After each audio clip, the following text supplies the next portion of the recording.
श्री हनुमान अंक में विश्वास के स्वरूप श्री हनुमान। उत्तर भारत के छोटे से छोटे और बड़े से बड़े जिस किसी नगर में जाने का अवसर प्राप्त हुआ है, वहाँ कहीं ना कहीं श्री हनुमान जी का मंदिर अवश्य दृष्टिगोचर हुआ। स्थान स्थान पर साधकों को हनुमान चालीसा का बड़ी ही श्रद्धा से पाठ करते भी देखा गया। राजस्थान में ही सालासर जैसे कुछ सिद्ध स्थान भी देखने को मिले, जबकि दर्शनार्थियों को यह पूरा विश्वास है कि श्री हनुमान जी के समक्ष शुद्ध मन से जो भी मनोती की जाएगी वह अवश्य पूरी होगी। साधक श्री हनुमान जी को ऐसा श्री राम भक्त मानते हैं जिनके पास अतुलित बल है और जो साधकों की प्रार्थना को स्वीकार करके उन्हें संकट से बचा देते हैं।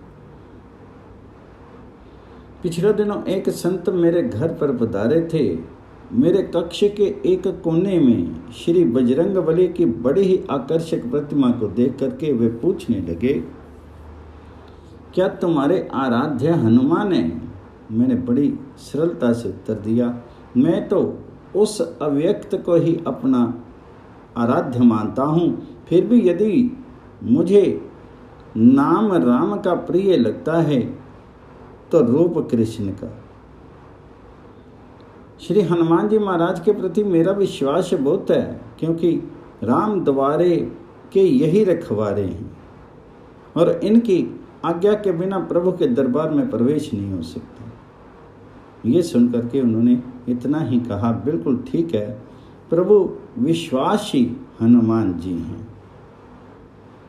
मैं सोचने लगा कि क्या बात हुई।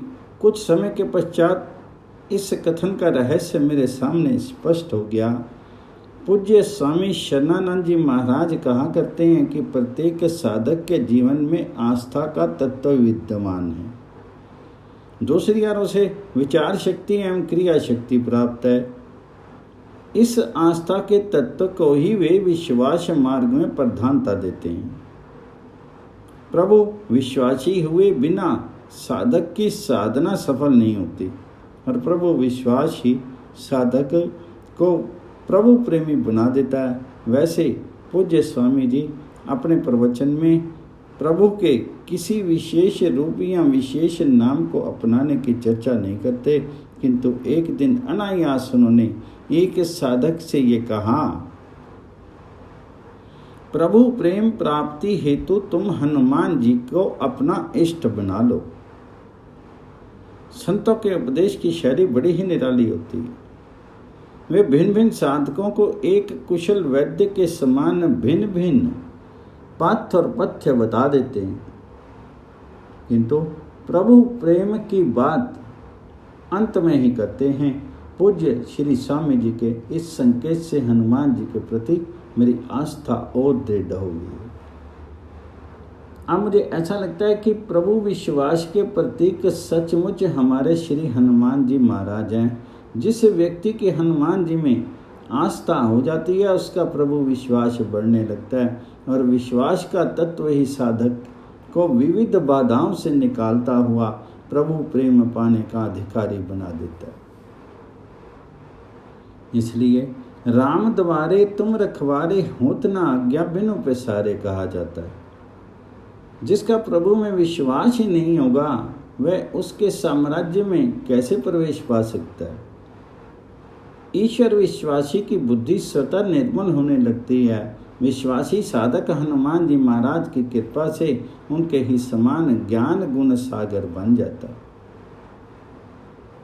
श्री बजरंगबली को कुमति का निवारण करने वाला महातेजस्वी प्रतापी और राम काज करबे को आतुर बताया गया है।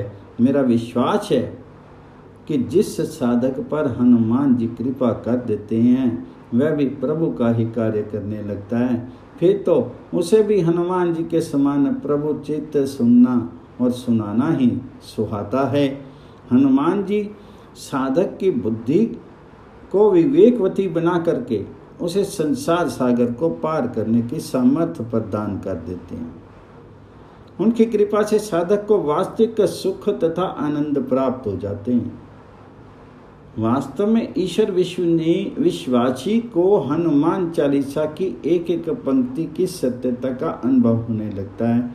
उसका विश्वास उसे अष्ट सिद्धियों तथा नवोनिधियों को दिलाने में समर्थ है। उसके लिए श्री रामकृष्ण परमहंस का जीवन उदाहरण है, जिन्हें मात्र विश्वास के बल पर सभी कुछ प्राप्त था। ईश्वर विश्वासी वह राम रसायन है जिसे साधक हनुमान जी से मांग सकता है। व्यक्ति के जन्म के दुखों को दूर करने में, साधक को पूर्ण प्रभु विश्वासी बनाने में और अंतकाल में रघुपुर में श्री राम से मिलाने में श्री हनुमान जी पूर्ण समर्थ हैं। श्री हनुमान जी विश्वास के प्रतीक हैं और प्रभु विश्वासी साधक के प्रभु विश्वास को पुष्ट करने के लिए हनुमत उपासना आवश्यक है। पवन पुत्र हनुमान जी की जय। श्री हनुमान अंक में श्री हनुमान से प्रार्थना। वीर अग्रगण्य हमको वर वीरता दो, तेजो निधान अपनी महिमा दिखा दो। उद्दम साहस भरो मन में हमारे, उन्मूल हो भय तथैव सदैव सारे। दुर्धर्ष घोर सब विघ्न घनावली को, हे वायुपुत्र इस ही क्षण में उड़ा दो। भारी भयानक सभी कठिनाइयों को, हे दीन वत्सल कृपा करके हटा दो। श्री रामचंद्र पद पंकज चंचरीक, हे देव देव हम हो नित्य ही विभीक। विध्वस्त हो सफल कायरता अनेक, श्री राम से विमल हो रति अव्यलीक। पवन पुत्र हनुमान जी की जय।